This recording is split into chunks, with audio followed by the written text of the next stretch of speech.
উলাইকা কানা নামে যারা চিন্তা করেনি তারা মানুষ হয়ে পশুর মধ্যে হয়ে গেল। মানুষ হিসাবে আল্লাহ সৃষ্টি করলে আসলে মখলুকাত সারা জাহানকে তার খেদমতে লাগিয়ে দেয়। সাক্ষারও মানুষ আসে জানোয়ার হয়ে। এই কারণে সে চিন্তা করে নাই, গবেষণা করে নাই। আর যদি চিন্তা গবেষণা তৈরি পাব, তার দিলের শক্তি, রুহানি শক্তি আরো বেড়ে যাবে, রুহানি শক্তি বেড়ে যাবে। একটা জানোয়ারকে মাঠে ছেড়ে দাও, কাজ জমির ঘাস খেচ্ছে, কি খেচ্ছে, সে আর চিন্তা করে দেখে? আর আমাদের যারা চিন্তা নেই, আল্লাহ বলে দিয়েছে হালাল খেতে তো হালাল, এবারে হালালের মধ্যে হাজার রকম না জেনে শুনে তুমি একটা সুদখোরের বাড়িতে যদি খেয়ে ফেলো, তোমার এলেম আমল সব চলে। একটা ভেট নিয়ে এলো, তার সুদের দেন আছে, সেটা যদি তুমি খেয়ে ফেলো, তাহলে তোমার সব ইবাদত নষ্ট হয়ে যাবে। আর আজকাল তো বড় বড় জাহেরি মৌলানারা আর সমস্ত সুদকে জাহির করে দিচ্ছে, নাউজুবিল্লাহ। আল্লাহ বলছেন সূরা বাকারে যে সুদ খেলো, হারাম খেলো,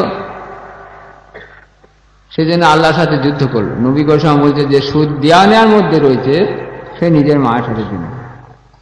তাহলে চিন্তা করেনি বলে, যদি চিন্তা করবে কি, হারাম খেয়ে গিয়ে তাদের দিল শক্ত হয়ে গেছে। তাদের যতই বলো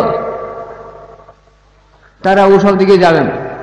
হে নবী, এদের জন্য তুমি 70 বার তওবা, যে একবার তওবা পড়লে তার সমস্ত গুনাহ আল্লাহ মাফ করে দেবে।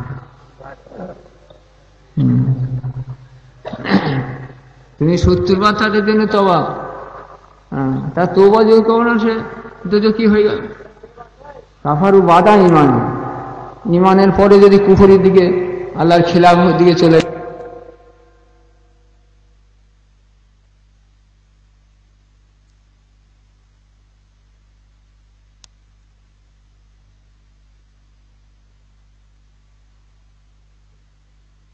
তারা কিছু বলবে।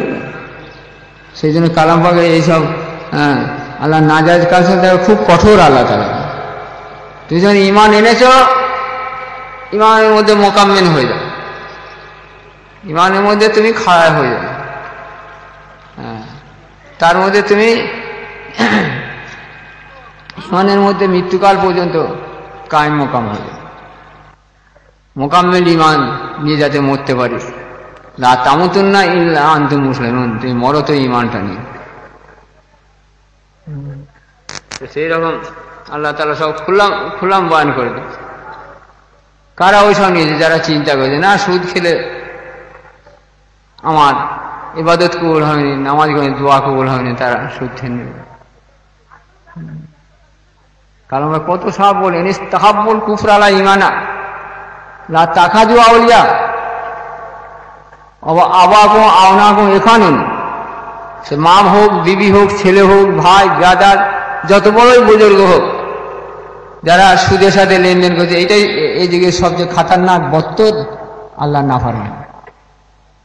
তুমি এমনি অন্য করেছো, জুলুম করেছো, অত্যাচার করেছো, তওবা করে দিলে মাফ হয়ে গেল। কিন্তু সুদের কি করে মাফ? মৌলানা আজান গাছির একমাত্র সুদের বয়ান করেন, আর কালাম পাক যে তার, আমরা তার ফেরেশতা নাই। কেউ যদি ভুলে সুদের করে ফেলে, লেনদেন করে ফেলে, তো তার কি আছে? ওই সুদের যত পয়সা রয়েছে, সেভিং, ফিক্সড অ্যাকাউন্ট, জমি বন্ধক আছে। এই বাংলাদেশে আর কী ভাই বলো, হুজুর আমার আর অসুখ টসুখ আর সারেন, আজ বিপদ, আজ অমুক তমুক, আমাদের যত আসে সব ওই কোনো শুন। জিজ্ঞেস করতে করতে বললো যে আমার একটা জমিন বন্ধক আছে। এখন তুমি জানো নি বাবা, এত বয়ান হচ্ছে, ঢাকাতে বয়ান হচ্ছে, অত হচ্ছে, সুদের একটা পয়সা থাকলে সে তাদের দোয়া কবুল হবে নি, নামাজ করনি, ইবাদত করনি। এখন বাবা তুমি যখন এখান থেকে চলে যাবে, যে 2-1 কাঠা জমি বিক্রি করে, 2-1 কাঠা জমি করে সুদের পয়সা জমিটা ছাড়িয়ে দিয়েছে, উলি আল্লাহ দরবার না এলে সে অন্ধকারের মধ্যে, জুলমাতের মধ্যে পড়ে দেবে। এই মুর্শিদ কিভাবে তার ফয়সালা করে দেবে? মুর্শিদ তার কি করে ফয়সালা করে দেবে? দেখবে না, ভুলে তুমি করে যাও না, ফেরেশতা নয়। তোমার এখন কর্তব্য হচ্ছে যে তুমি করো। সূর্য বাবা সকলের আগে সকল কাজের আগে, নামাজ পড়ার আগে যা কিছু করবে, তোমার ওই জমি যেটা বন্ধক আছে সেটা তুমি করবে, সেটা তুমি আগে ছাড়িয়ে দাও।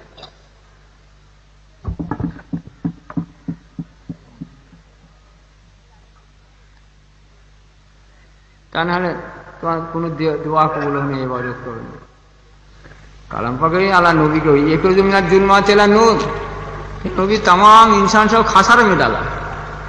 বিশেষ করে যারা নবীর দরবার নবী তারা যারা আসেন তাদের আগে কি ছিল দেখো, তারা হারাম হারাম বাঁচত নি।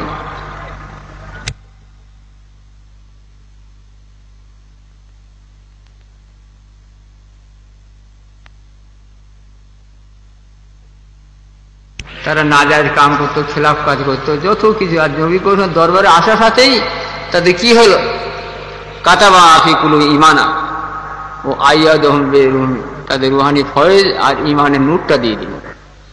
মানে অন্ধকার থেকে আলোর মধ্যে চলে।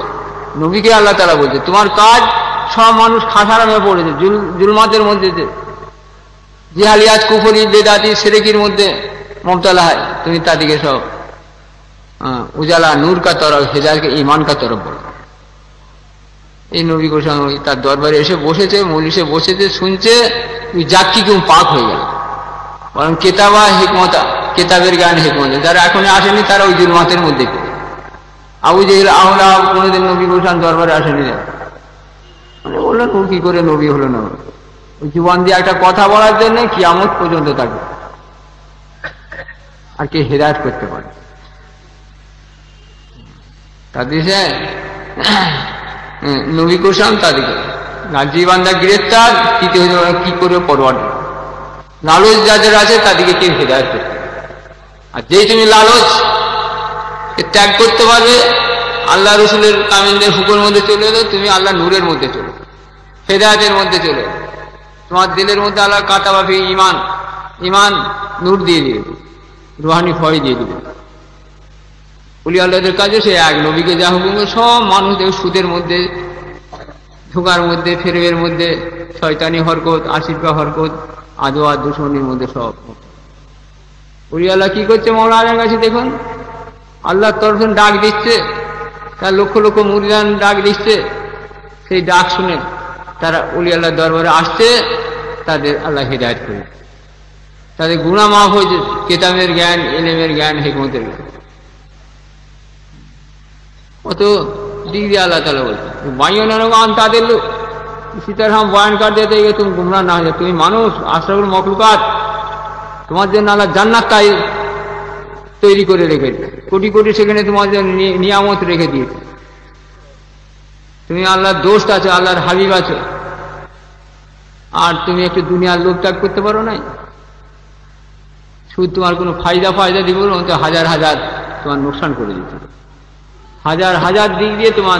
তুমি হাসুন আনফুসুম আহলিহিম, তুমি শুধু নিজের জীবনকে বরবাদ করলেন, তোমার আহলেদের জীবনকেও বরবাদ করলেন।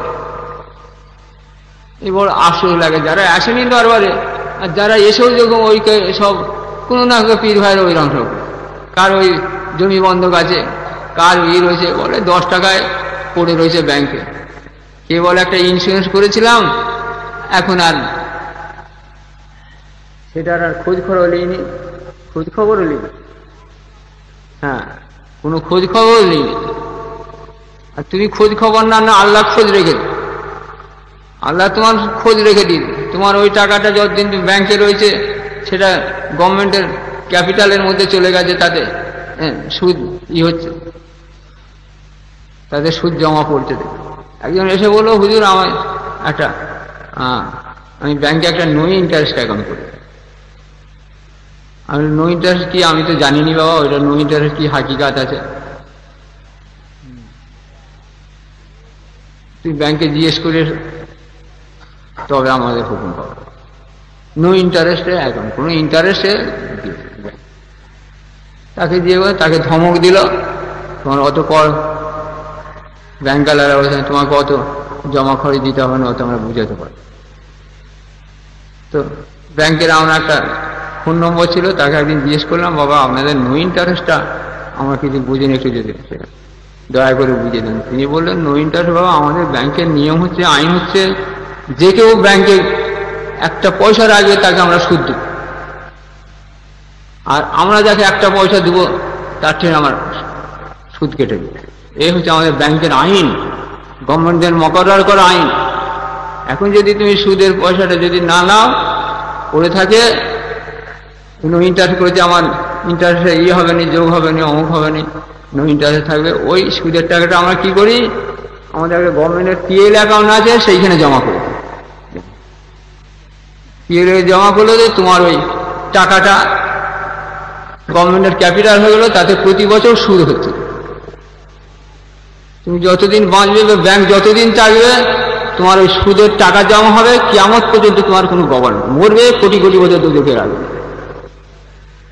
সুদ তুমি যাবে খাতুর আনবে, তুমি বিবাদ চালিয়ে দুদকে আগুনে দেবে। সুদের চেয়ে এত খাতারনাক বত্তর আর নাই। মানুষ আর বেফিকির হয়ে গেছে, আর পড়ে রয়েছে 10 টাকা পড়ে রয়েছে, অমুক আছে, একটা ইন্স্যুরেন্স করেছে আর চালায়নি। চালাও না চালাও দেখুন, যারা একবার মধ্যে হয়েছে তাদেরকে হেদায়ত করা খুব মুশকিল। কালাম পাকে বলছে, আসমানে উঠা যেমন দুরূহ ব্যাপার, এই সমস্ত গুনাহগার দিকে, বিশেষ করে যারা সুদের মধ্যে, তাদেরকে আসমানে সব কঠিন ব্যাপার, হেদায়ত করা খুব কঠিন। কি করে তুই ব্যাংকে গেলে বলে, আরে তোমার হান ইন্স্যুরেন্স করে দরবার থেকে বলা হয়, বাবা ভুলে করে ফেলে তুলে দাও, সেই ব্যাংকটা তুলতে বলে, তুমি একবার ইন্স্যুরেন্স সেটা বড় বড় চালিয়ে যেতে হবে, কমসে কম 3 বছর চালাও। কি খাতারনাক! এই আখেরি জামানায় নবী কইতে বলছেন, আমার উম্মতকে না দেখতে করে।